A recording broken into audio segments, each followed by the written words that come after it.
There are Christians out there who hold to the King James Only position, who believe that the King James Version of the Bible is the inerrant, perfect English Bible, and that every word is flawless.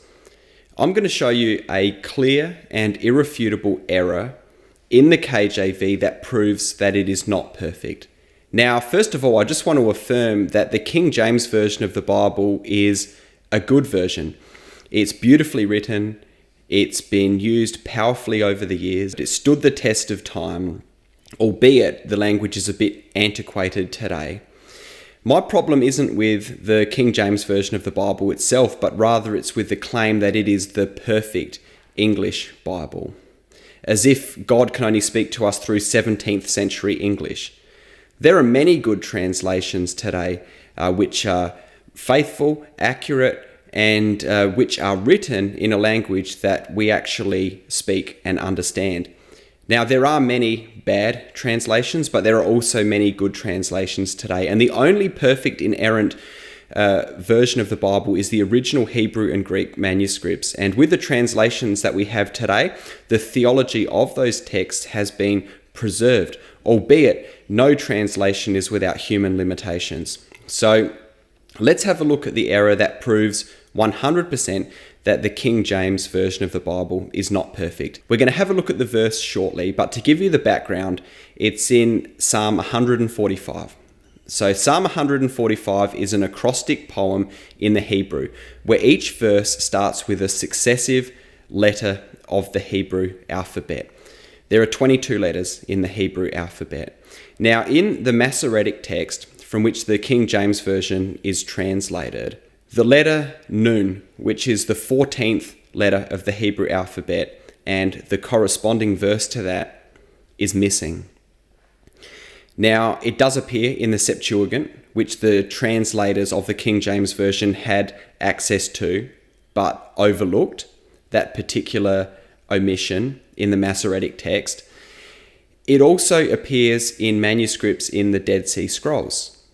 So we can see that this is clearly a Hebrew acrostic poem with all 22 letters.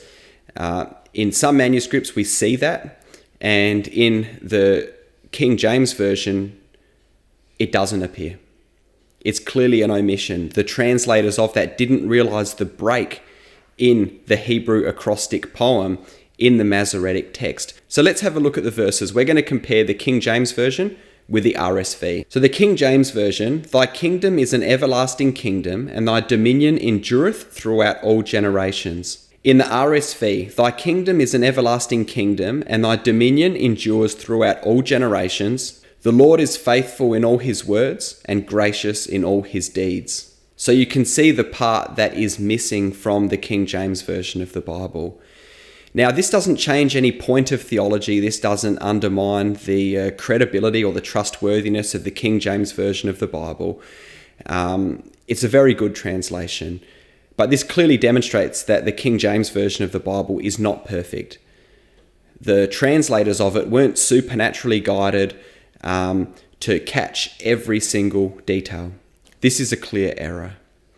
Now, this is just one error of a number of errors that I could mention, but we only need one to demonstrate that the King James Version is not perfect. And this is a clear and irrefutable error. Now, there's no problem with using the King James Version or even having it as your preferred version of the Bible. I'm not saying that it's not the best version we have. I'm not saying that it is the best version we have. I'm not speaking into that. All that I'm saying is that clearly it's not perfect, and this can be very easily demonstrated. And the King James Only position and the claim that this is the perfect English version of the Bible can be easily refuted.